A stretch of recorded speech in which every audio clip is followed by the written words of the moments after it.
আজ আমি তোমাদের কাছে শেয়ার করছি এই গরমে রুটি দিয়ে খাবার মতন একটা খুবই সুস্বাদু সহজপাচ্য রেসিপি। কড়াইতে দিয়ে দিলাম সর্ষের তেল। তেল গরম হলে এতে দিয়ে দিলাম কিছুটা কালো জিরে ফোড়ন। কালো জিরের ফোড়নটা দেওয়ার পরে একটা পেঁয়াজ কুচি করে রেখেছিলাম, সেই পেঁয়াজ কুচিটা দিয়ে দিলাম। পেঁয়াজটাকে একটু হালকাভাবে ভাজা ভাজা করে নেব। এর মধ্যে আমি দিয়ে দেবো কাঁচা লঙ্কা। তোমরা তোমাদের মতন ঝাল দিও বন্ধুরা।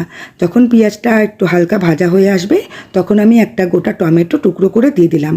টমেটোটা যখন একটু গলে গলে আসবে তখন আমি এর মধ্যে দিয়ে দিলাম ছোট করে টুকরো করে কেটে রাখা আলু। আমি কিন্তু আলুটাকে অনেকটাই ছোট করে কেটেছিলাম যাতে খুব তাড়াতাড়ি সেদ্ধ হয়ে যায়। এরপর দিয়ে দিলাম পরিমাণ মতন লবণ। লবণের সাথে আলুটা একটু নাড়াচাড়া করে ওপর থেকে আমি দিয়ে দিলাম কেটে রাখা ঝিঙে। তা ঝিঙেটা দিয়ে আলু আর ঝিঙেটাকে আমি নুন আর সামান্য পরিমাণে হলুদ দিয়ে দেবো। নুন তো দিয়েই দিয়েছি আগে, এরপর দিয়ে দিলাম একটু হলুদের গুঁড়ো। এরপর নুন আর হলুদ দিয়ে আলু আর ঝিঙেটাকে ভালোভাবে ভাজা ভাজা করে নেব।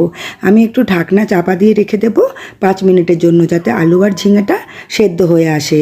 তো দেখো বন্ধুরা, ঢাকনা খুলে দেখে নেব আলু ঝিঙেটা ভালোই সেদ্ধ হয়ে গেছে। এখন আমি এর মধ্যে দিয়ে দেব সামান্য পরিমাণে চিনি। চিনিটা কিন্তু আমরা একটু তরকারিতে দিই বন্ধুরা। তোমরা যারা চিনি পছন্দ করো না তারা এই চিনিটাকে স্কিপ করতে পারো। এরপর এর মধ্যে দিয়ে দিলাম পরিমাণ মতন জল দিয়ে ঢাকনা চাপা দিয়ে রাখলাম।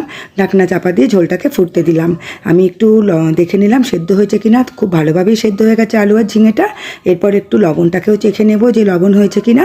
চামচ দিয়ে একটু ঝোলটাকে চেখে নিয়ে দেখলাম বেশ ভালোই হয়েছে, লবণটা আর লাগবে না।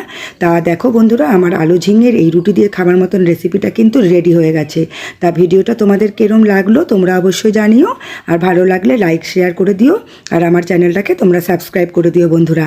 আর যারা ফেসবুক থেকে দেখছো তারা অবশ্যই ফলো করে দিও। আজকের মতন আসি, টাটা। দেখা হবে নেক্সট কোনো ভিডিও নিয়ে।